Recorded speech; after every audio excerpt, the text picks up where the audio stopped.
आपल्याला चौथा दिवस आहे याचा अनुभव आला असेल. आणि मी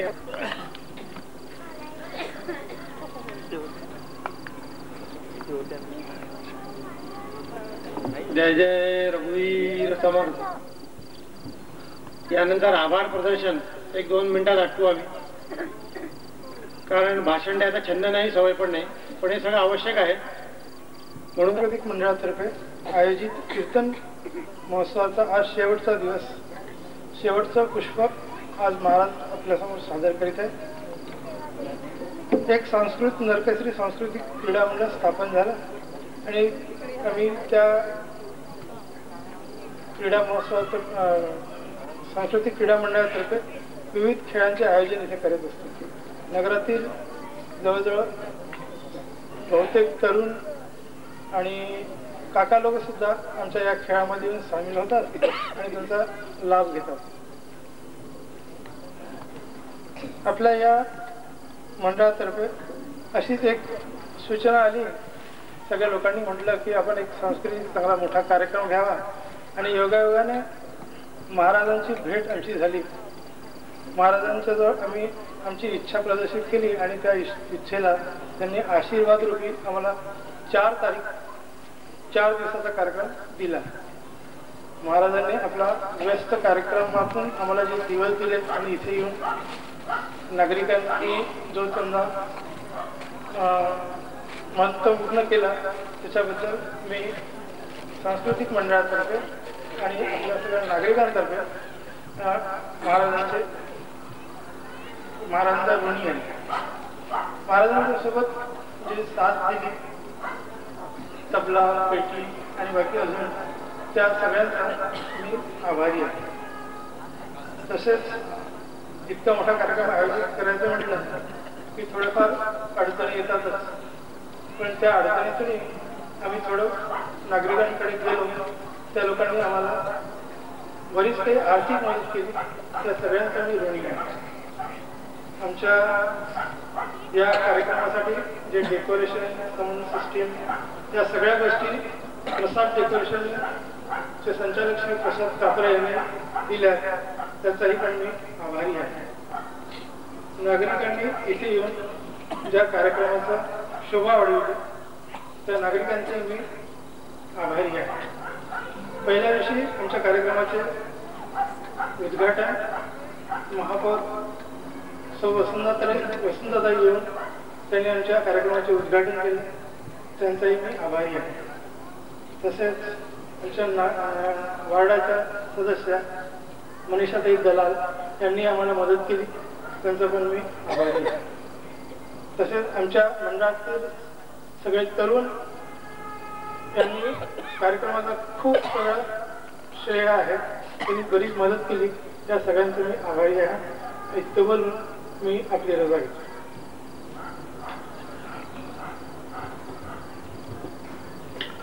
कार्यक्रम सुरू होण्यापूर्वी एक सूचना पुन्हा भाविकांना देत आहे. आरती झाल्यानंतर आरती तुमच्या जवळ येईल आणि प्रसाद सुद्धा तुमच्या जागेवरच येईल. तुम्हाला जागेवरच बसायचं आहे. मोरया रे बापा मोरया रे,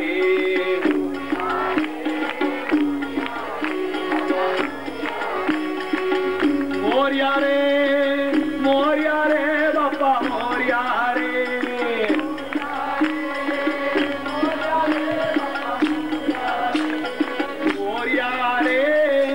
मोरया रे बापा मोरया रे, मोरया रे बापा मोरया रे,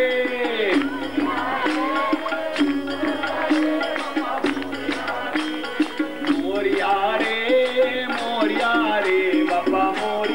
रे बापा मोरया रे,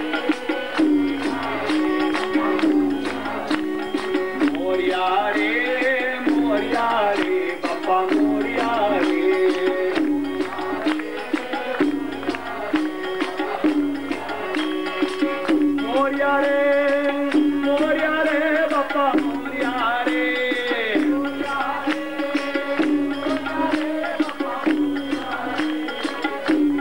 रे, मोरया रे बापा मोरया रे,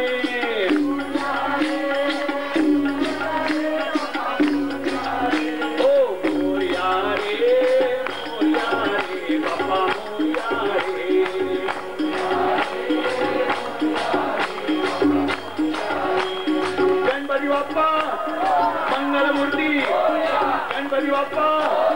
मंगलमूर्ती मोरया रे मोरया रे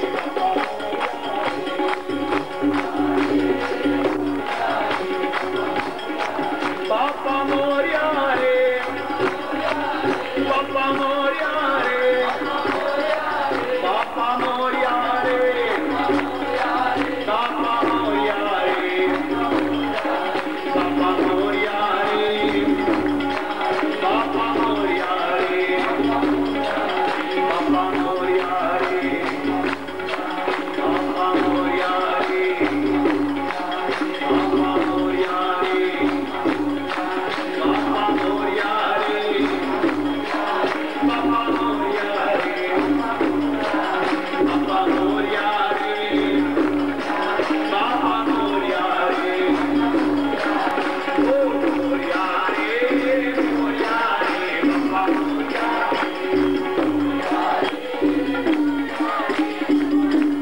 मोरया रे मोरया रे बाप्पा मोरया रे गणपती बाप्पा मंगलमूर्ती गणपती बाप्पा मंगलमूर्ती मोरया रे मोरया रे बाप्पा मोरया रे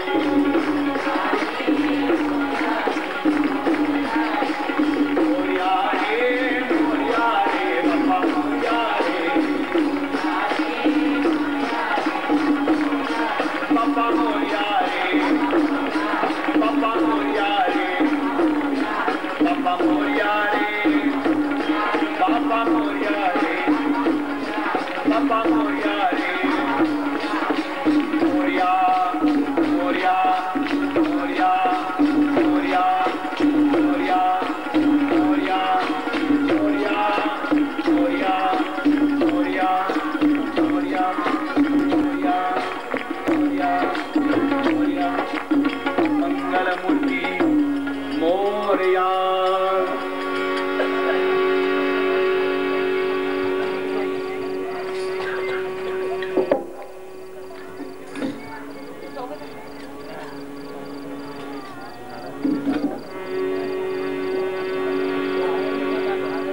धडावा तुझे कारण देह माझा पडावा उपेक्षू नको गुणवंता अनंता रघुनायका मागणे हेची आता जय जय रघुवीर जयाचे निनामे महादोष जाती जयाचे निनामे गती पाविजे जयाचे निनामे घडे पुण्य ठेवा प्रभाते मनी रामचिंतित जावा जय जय रघुवीर समर्थाचिया सेवका वक्र पाहे असा सर्व भूमंडळी कोण आहे जयाची लीला वर्णिती लोकतिनी नुपेक्षी कदा रामदासाभिमान जय जय रघुवीर समर्थ जय जय रघुवीर समर्थ जय जय रघुवीर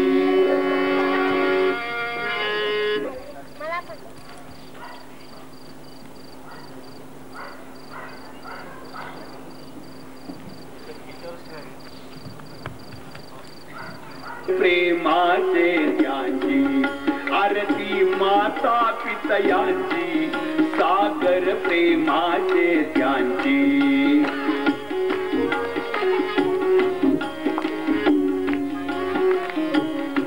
विश्वपट अखंड चालावा म्हणून निर्मियले जीवा दिधला ज्ञानाचा मेवा प्रगटली प्रतिमा देवाची सागर प्रेमाचे त्यांची आरती माता पितयांची सागर प्रेमाचे त्यांची लेकरा कळत कधी नाही सगुण रूपी देव दिसत नाही वत्सलताही कळत नाही चरण रज सर्व तीर्थ ज्यांची सागर प्रेमाचे त्यांची आरती माता पितयांची सागर प्रेमाचे त्यांची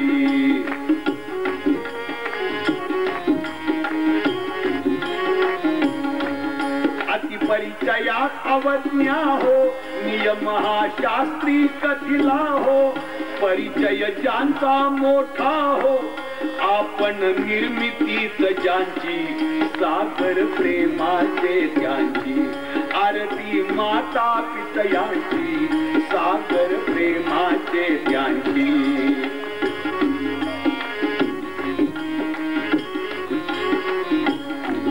कधीतरी पुंडलिका कळले, त्याचे दुर्दैवत जळले, त्याने ब्रह्मची आकळले, महती पंढरी क्षेत्राची, सागर प्रेमाचे त्यांची, आरती माता पितयांची, सागर प्रेमाचे त्यांची.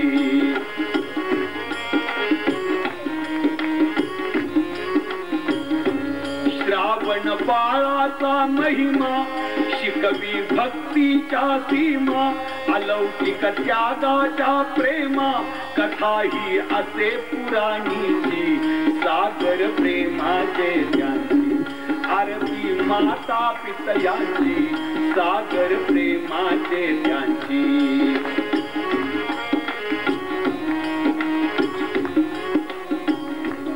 आई प्रेम साने गुरुजींचे, अलौकिक अतर्क्य कलियुगीचे, आईचे व्हावे मन आमुचे, कथा ना केवळ पुस्तकीची, सागर प्रेमाचे त्यांची, आरती माता पितयांची, सागर प्रेमाचे त्यांची.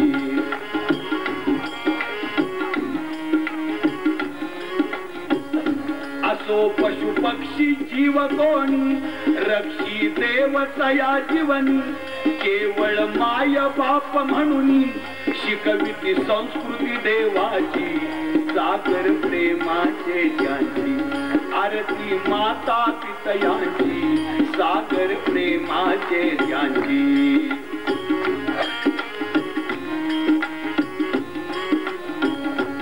अमुता पुंडलिक व्हावा, प्रार्थना विश्वात्मक देवा, देह हा सार्थकी लागावा, हवी मज कृपा दृष्टी ज्यांची, सागर प्रेमाचे त्यांची, आरती माता पितयांची, सागर प्रेमाचे त्यांची.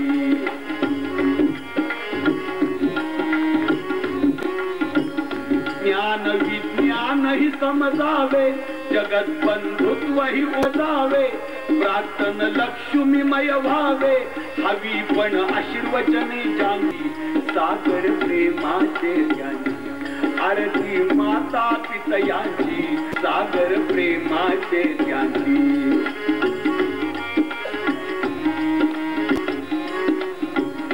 दीनानाथे देव शोधी येला, परंतु वेळ निघून गेला, देवे देह त्यागी येला, आता पूजा आठवणींची, सागर प्रेमाचे त्यांची, आरती माता पितयांची, सागर प्रेमाचे त्यांची, आरती माता पितयांची, सागर प्रेमाचे त्यांची, आरती माता पितयांची, सागर प्रेमाचे त्यांची. जय जय रघुवीर समर्थ.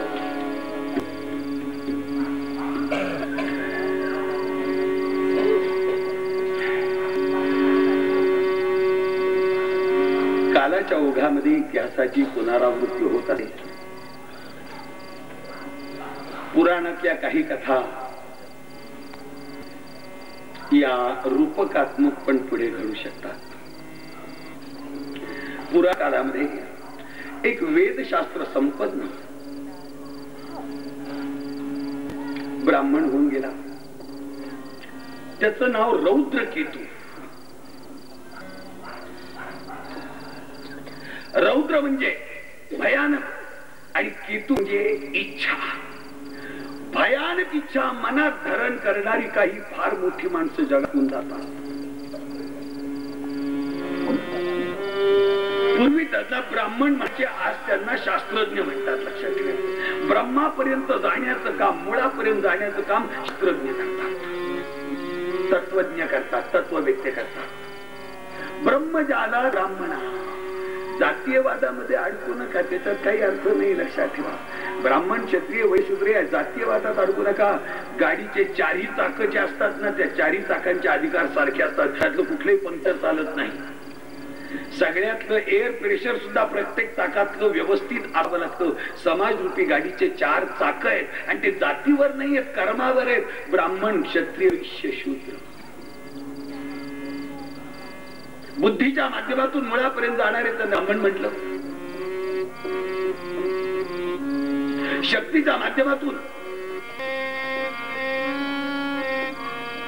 कार्य करतात त्यांना क्षत्रिय म्हटलं. बिझनेस मध्ये ज्यांचं डोकं असतं त्यांना वैश्य म्हटलं. आणि सगळ्या प्रकारचे काम करण्याची ज्यांची प्रवृत्ती असते त्यांना शूद्र असं म्हटलं. याच्यात कोणी कमी नाही, कोणी मोठा नाही, कोणी लहान नाही. लक्षात ठेवायचं, ब्राह्मणाचं 16 आणि पळी पंचपत्री जेवढी पवित्र असते, बॉर्डरवरती रक्षण करणाऱ्या जवानांचे 15-15 दिवस न धुतलेल्या पॅन्ट आणि पायातले जोडे तितकेच पवित्र आहेत. लक्षात ठेवायचं, एखादा योगी तासनतास साधना करतो, बॉर्डरवरती शेकडो जवान एखाद्या योगीप्रमाणे तासनतास सीमारेषांचं रक्षण करीत, कडाक्याची थंडी, पाऊस, ऊन या सगळ्याशी तोंड देत कार्य करत असतात. जेव्हा सवड नसते, हातावरती घ्यायचं, एका हातावरती. परवा सांगितलं की करपात्रीजी माजून गेले. राष्ट्रात खूप करपात्रीजी असतात, थाळ्या सुद्धा जेवायला मिळत नाही या मिलिटरीतल्या लोकांना. प्रसंग रे तेव्हा हातावरती पोळ्या भाकरी काय असतील ते घ्यायचं, त्याच्यावर भाजी टाकायची, बाजूचे तुकडे मोडून त्या लावायचे, खायचे. त्यांच्यात वावरलोय तिथपर्यंत जाऊन त्यांच्या अंगावरचे कपडे सामान्य नाही, न्हाव्याचा वस्तारा सामान्य नाही, शेतकऱ्याचा नांगर सामान्य नाही. लक्षात ठेवा, जगातलं कोणतेही कर्म सामान्य नाही नसतात. माणसाच्या प्रवृत्ती. एक रौद्रकेतू नावाचा ब्राह्मण होऊन गेला, भयानक इच्छा मनामध्ये धारण करणारा.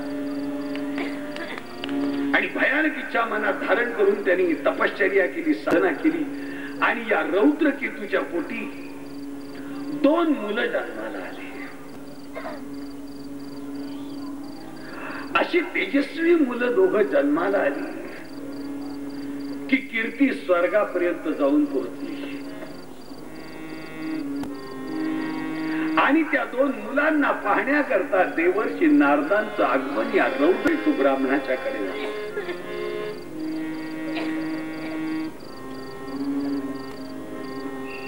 यांनी नारदांचं स्वागत केलं. आगंतव्य महाभाग या महाराज, हे रौद्रकेतू ब्राह्मणा, तुझ्या घरामध्ये 2 जुळी मुलं जन्माला येत असं मला कळालंय. आणि ती एका अशा मुहूर्तावर जन्माला आली आहे की त्या मुलांना पाहण्याची इच्छा माझ्या मनात निर्माण झाली. मी तुझे 2 मुलं पाहण्याकरता आलो. या महाराज, माझे मुलं बघा या. आणि त्या रौद्रकेतूने आपली ती 2 मुलं नारदांच्या समोर आणून ठेवली, जुळी मुलं. नारदांनी 2 मुलांकडे घेतलं आणि त्यांच्या तोंडाकडे, त्यांच्या कपाळाकडे बघून त्यांची कुंडली बघितली. आणि अंगावर काटा उभा झाला नारदांच्या. त्या मुलांचं भविष्य, भवितव्य बघून अंगावर काटा उभा राहिला. जगाच्या कर्माचे फळ म्हणून पुण्यातले पापातले जन्माला येत असतात.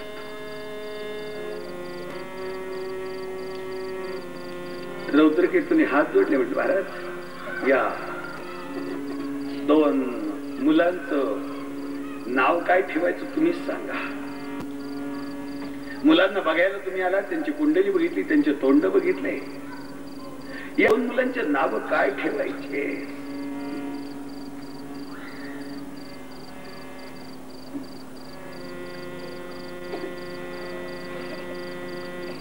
आग्र्याला औरंगजेबाने 2 तोफा तयार केल्या होत्या दख्खन मध्ये अर्जनगड आणि गर्जनगडावर बसवण्याकरता. त्याच्या 7 कॅसेटचा सेट आहे आपला.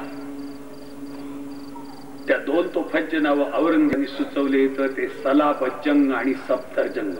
आज दिल्लीला 2 परिसराला नाव आहेत, सलाबजंग आणि सफ्दरजंग. सफ्दरजंग वरती पंतप्रधानांचं निवासस्थान आहे. सलाबजंगच्या बाजूला महाराष्ट्र मंडळ आपलं आहे. त्या ठिकाणी कार्यक्रम झाले होते. मुक्काम त्या ठिकाणी आमचा होता. सलाबजंग सफ्दरजंग. या रौद्रकेतूंनी नारदांना प्रश्न विचारला आहे, या 2 मुलांची नावं काय ठेवायची. नारदांनी दोन्ही मुलांकडे बघितलं, त्यांची कुंडली मांडली आणि त्या मुलांचे नाव सांगितले. मुलांचे हे नाव ठेव, याच्यावर यांचं कर्म आपल्या लक्षात येईल. एका मुलाचं नाव देवांतक, दुसऱ्याचं नरांतक. याच्यावरूनच आपल्या लक्षात येतं की कार्तिक काय करणार.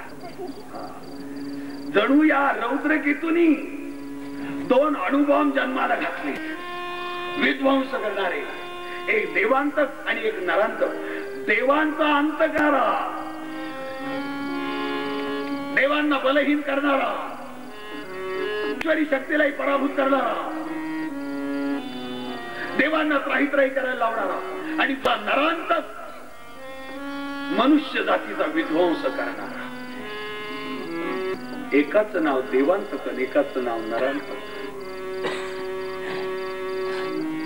देवर्षी नारद निघून गेले आणि स्वर्गात जाऊन देवांना सांगितलं, आजपर्यंत रंभा, मेनका, उर्वशी यांचे नृत्य बघितले ना, आता थैमान बघा.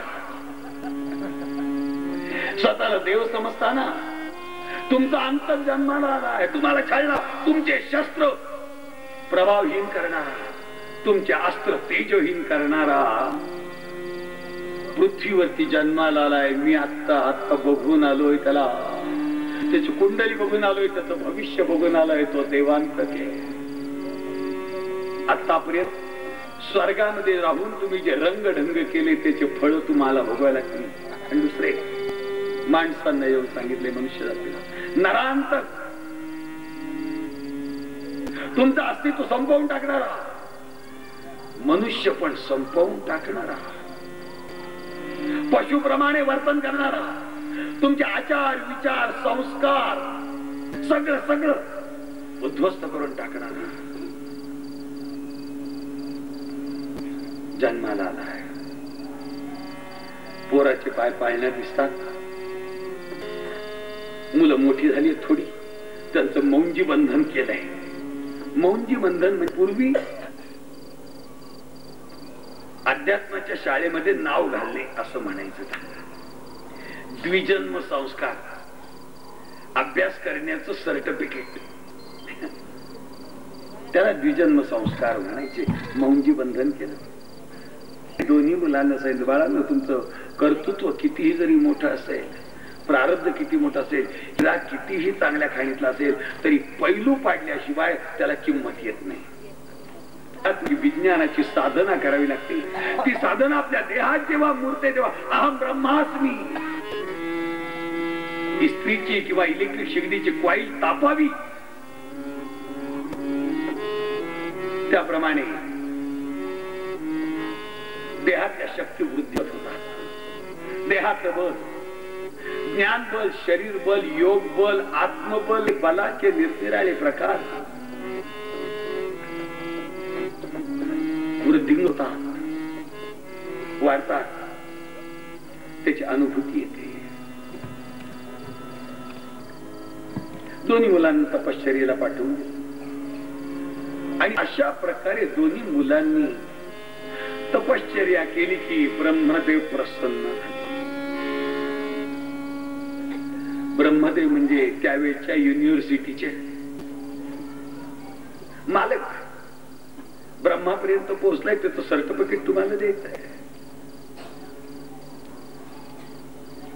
ब्रह्मदेवाची सारी प्रसन्न झाली. वरम देवांतकाने सांगितलंय, माझ्यापुढे कुठलाही देव उभा राहिला तरी त्याचा पराभव झाला पाहिजे. मला देवांकडून पराभव नको आहे.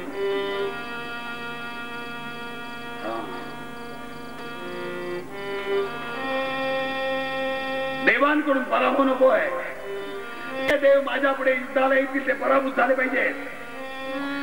इंद्राचं वज्र असो, विष्णूचं चक्र, शंकराचा त्रिशूल असो, मी तपश्चर्या केली आहे. माझ्या हाताने सकल देवांचा पराभव झाला पाहिजे.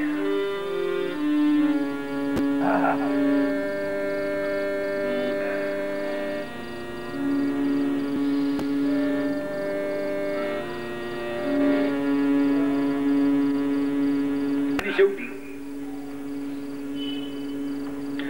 द्वंद्व युद्ध जर कोणाशी झालं तर मी ज्याला मिठी मारी तो मेला पाहिजे. हे सर्किट पूर्ण झालं, मिठी मारलं तो मेला पाहिजे. ब्रह्मदेवांचा तो सांगितलं, तुझी पुण्याई तपश्चर्या केली, देव पराभूत होतील, शेवटी ज्याला मिठी मारशील तो गत प्राण. आणि मग उन्मत्त झालेला हा देवांत याने अनाचार सुरू केला.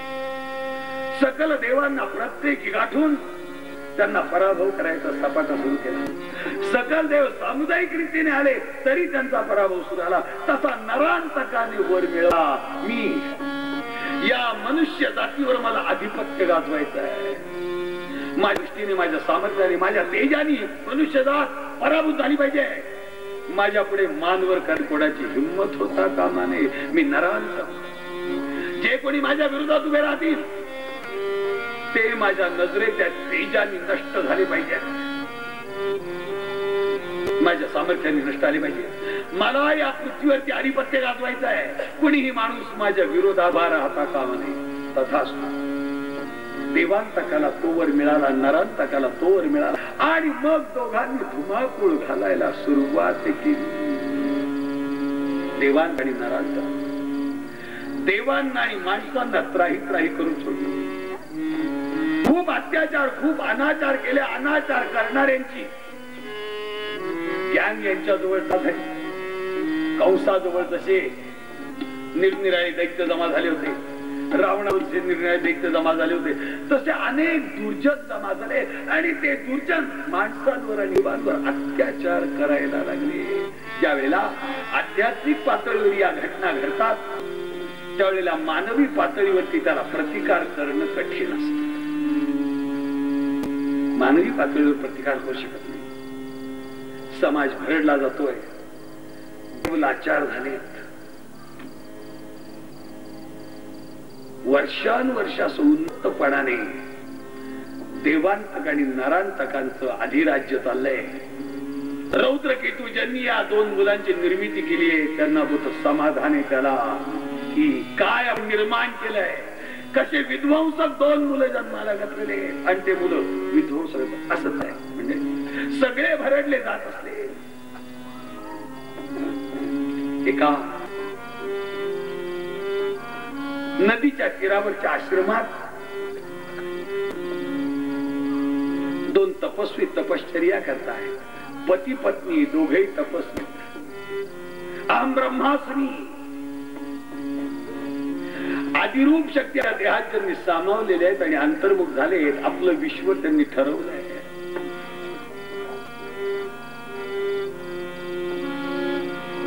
पत्नीने पतीकडे भेटलं, नाथ या आश्रमाच्या आत आपण सुरक्षित आहोत. आपल्याला कोणी काही करणार नाही. पण बाहेर जगात काय चाललंय बघता. देवांतकानी देवांना आणि नरांतकानी माणसांना जगणं कठीण करून टाकलेलं आहे. आपल्याला असं वाटत नाही की थांबलं पाहिजे. बाई, हे देवांचं आणि माणसांचं प्रारब्ध आहे.